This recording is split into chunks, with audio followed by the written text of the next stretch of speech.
yeah, this is me being Charlie Quinn, which is whatever the fuck I want, and thank you for that license to do that. My name is Charlie Hart. I'm also known as Awesome Charlie. I can't use a mic stand. That's better. Awesome Charlie with an AU for autistic, because I am autistic as fuck and proud of it. My pronouns are she, grr.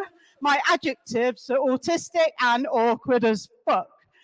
And thank you so much for being here. My wonderful community of the HR trailblazers, the thought leaders, the independent thinkers, not like these bitches, yeah. I went to school, a school that had no uniform. You might think that's cool. No, it isn't.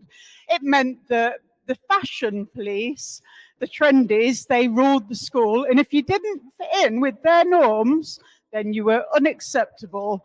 So that was me. I didn't have the shell suit. I didn't have the head bag. Yes, I'm giving away my age. So this was me. I always wanted to be on the stage. I wasn't a cool kid. I've never passed for normal. I didn't know I was autistic then. We knew my brother was. So, he went to special school. Yes, you heard that right. He's special. I'm not. But I did amateur theatre. I did music. I wanted to be in a band or be an actress or something. I wanted to be on stage. But basically, the weirder I was and the more I didn't fit in with all my peers, the more I lost my confidence. And then at university, which I completely fucked up, I met this character, Graham, and they say that in order to be offended, you've got to care about the person to care what they think.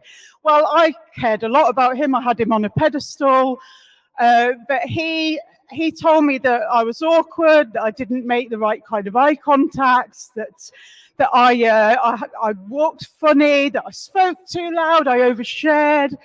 So all that confidence I had in my teens, it was all stripped away. I ended up flunking university. I did glamour modeling. I did stripograms. People think I'm joking when I say that, but yeah, it's the only job I could get. My self-esteem, my confidence was rock bottom. But then luckily enough, I moved back in with my mum and I got my CIPD qualifications, don't boo, and I ended up in HR, yeah.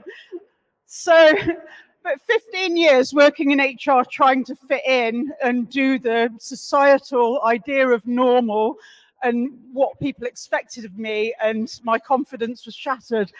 And I realized that I was autistic. So I went to get assessed for autism. I was told that I'm clearly autistic. There's a big disconnect between how I come across and how I intend.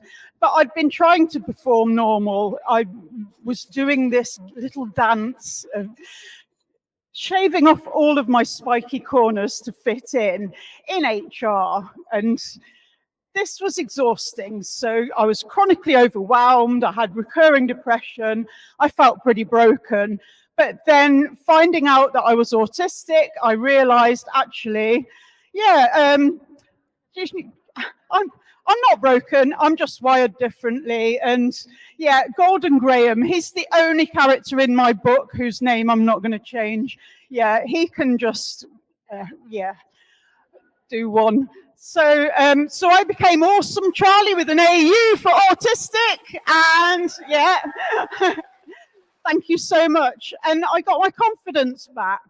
So it was a gradual process, but I realized I could be weird if I wanted, and I could also come out as bisexual, which I'd hidden for quite some time. So I am weird, I am queer, I'm a queer ADHD, and I'm not going anywhere.